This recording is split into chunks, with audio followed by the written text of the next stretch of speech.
Document O and P are ones that also go together. We've got the visual and then we've got a narrative. We will start with document O, but know that they're both about the same theme. So document O's title says it's American tariff policy.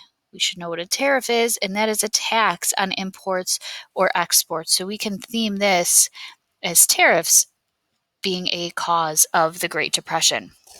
Let's make sure we understand the image. We've got this wall here that's representing the tariffs, and it looks like it's protecting this gentleman here in the center and the American flag and these business.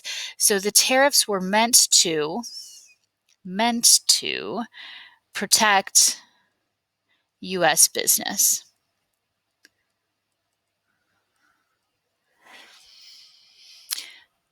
What is being blocked are these little boats down here. See these little boats? They can't get in, all right? And these represent foreign business.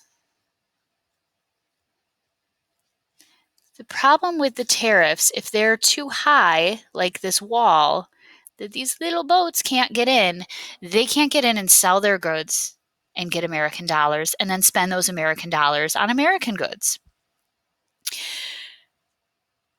People who would support this tariff were businesses that faced foreign competition, but they're just not recognizing the domino effect that with these tariffs being so high, they're also not getting that foreign competition as their buyer, and it's crippling the system. Little background on this, and this will help with the next document as well, just to understand where these tariffs came from.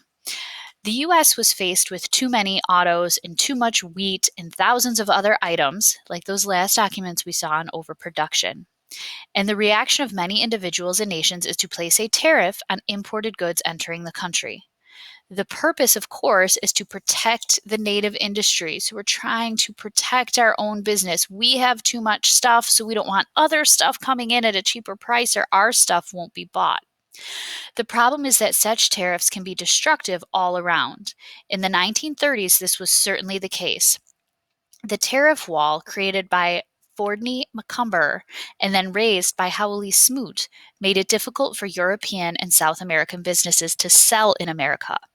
This also meant that Europeans and South Americans could not make the money necessary to buy American goods and meet their U.S. debt obligations. Also, Europeans had money deposited in U.S. banks for conducting day-to-day business.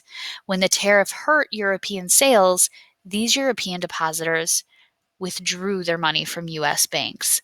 So all around, this tariff meant to protect U.S. industry was so high, it crippled some other industry that was trying to come in and could be seen as a cause of the Great Depression.